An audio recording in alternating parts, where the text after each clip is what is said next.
சங்கீதம் 62 நாம் தியானிக்கிற பொழுது அங்கே வேதம் என்ன சொல்லுகிறது? தாவீது சொல்வதை மிகவும் ஆழமானது. மனிதனிடத்தில் அல்ல, தேவனிடத்தில் மட்டும் தம்முடைய ரட்சிப்பை, நம்பிக்கை, சமாதானம் இருக்கிறது.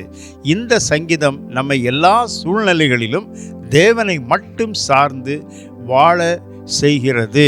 எனக்கு அன்பானவர்களே, இந்த சங்கீதத்தினுடைய சாராம்சத்தை நாம் பார்க்கும் பொழுது எவ்வளோ ஆழமாக இருக்கிறது என்று நாம் பார்க்க வேண்டும். இந்த சங்கீதத்தின் காரியங்களை மிகவும் ஆழமாக இருக்கிறது. அதை தேவனிடத்தில் மட்டும்தான் ரட்சிப்பு இருக்கிறது, கர்த்தரிடத்தில் மட்டும்தான் விடுதலை கொடுக்கிறது.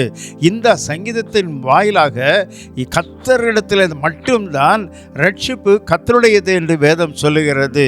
எனவே நம்முடைய ஆவி, ஆத்மா, சரீரம் ஆண்டவராக இயேசு கிறிஸ்து நமக்காக கிரயத்தை செலுத்தியிருக்கிறார்.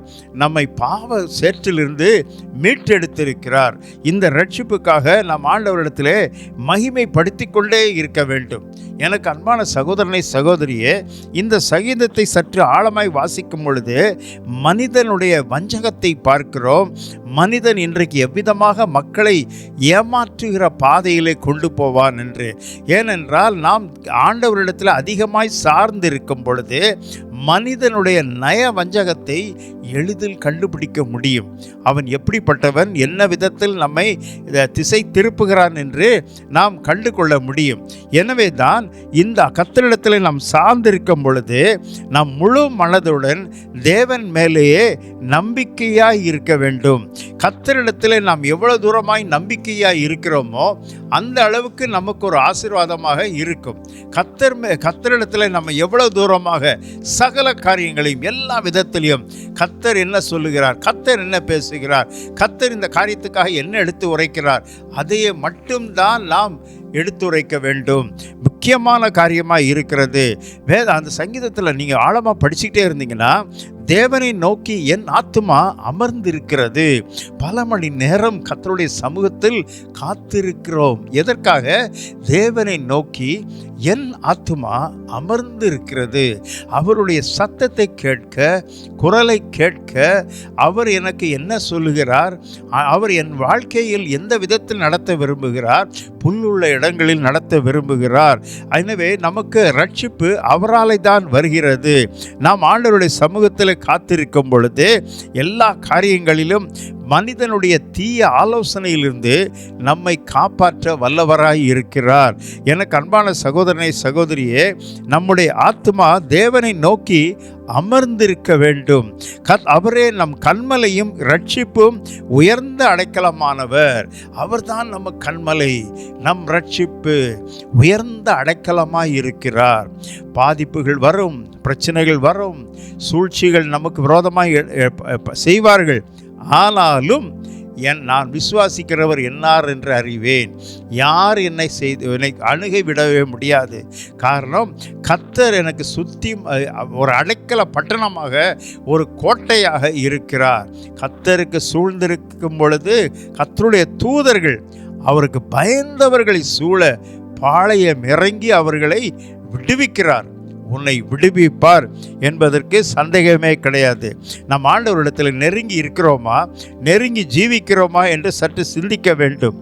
வேதாகமத்தை நன்றாக வாசித்து பார்க்கும் பொழுது இவ்வுலகத்தில் உள்ள மக்கள் எல்லாம் கீழ் மக்கள் மாயும், மேன்மக்களும் பொய்யமாகவே தராசிலே வைக்கப்பட்டால் அவர்கள் எல்லாரும் லேசானவர்கள். இன்றைக்கு நம்ம எப்படி இருக்கிறோம் என்று சற்று சிந்தித்து பாரும். கர்த்தர் ஒரு மனுஷனிடத்தில் ஆலோசனை கொடுக்கிறார், ஒரு முறை பேசுகிறார், தெளிவாக கண்டிக்கிறார். இதை செய்யாதே, இதை செய், இது செய்தால், இதில் தலையிட்டால் உனக்கு ஆபத்து வரும் என்று. கர்த்தரிடத்தில் நம்ம எல்லா காரியத்தையும் ஒப்புவிக்க வேண்டும். ஏனென்றால் எனக்கு ஒன்று தெரியும், எனக்கு என் கர்த்தர் மகா பராக்கிரமசாலி உள்ள கர்த்தர், வல்லமை தேவனுடையது. உலகத்தில் அவருக்கு நிகரானவர் ஒருவரும் இல்லை. காரணம், அவர் பராக்கிரமசாலியான கர்த்தர் உன்னோடு கூட இருக்கிறார். உனக்காக யுத்தம் பண்ணுவார். உன் காரியங்களுக்கு எல்லாம் வாய்க்க செய்வார். வாழ்க்கையில் உனக்கு எல்லா காரியத்திலையும் வெற்றி கிரீடத்தை சூட்டுவார், வெற்றியின் மகுடத்தை சூட்டுவார். அதற்காகத்தான் நாம் வந்திருக்கிறோம். அந்த ஒரு காரியத்துக்காகத்தான் ஆண்டவருடைய பாதத்தில் நாம் அமர்ந்திருக்கிறோம். நம்முடைய ஆத்துமா அவருடைய பாதத்தில் இருப்பது எதற்காக? நான் இன்றைக்கு செல்கிறேன், நான் ஜீவனுள்ள தேவனுடைய நாமத்தினாலே செல்கிறேன். அவர் உன் போக்கையும் வரத்தையும் இது முதற்கொண்டு என்றென்றைக்கும் காப்பார். உன்னை சகல விதத்திலும் வாழ வைப்பார். அற்புதமாய் நடத்துவார். கர்த்தருடைய கிருபையினாலே, கிருபையும் வல்லமையும் அவருடையது.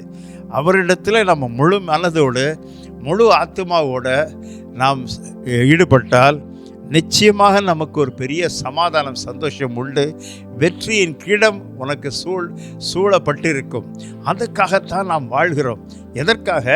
நான் கர்த்தரிடத்தில் முழு இருதயத்தோடு சார்ந்திருக்கிறேன். அவர் ஒருபோதும் என்னை கைவிடவே மாட்டார். நான் விசுவாசிக்கிறவர் என்னார் என்று அறிவேன். ஆண்டவர் அந்த சங்கீதக்காரரோடு நாம் இணைந்து நாம் இந்த 62ஆம் சங்கீதத்தை மகிழ்ச்சியுடன் ஆவியிலே நிறைந்து படிப்போம்.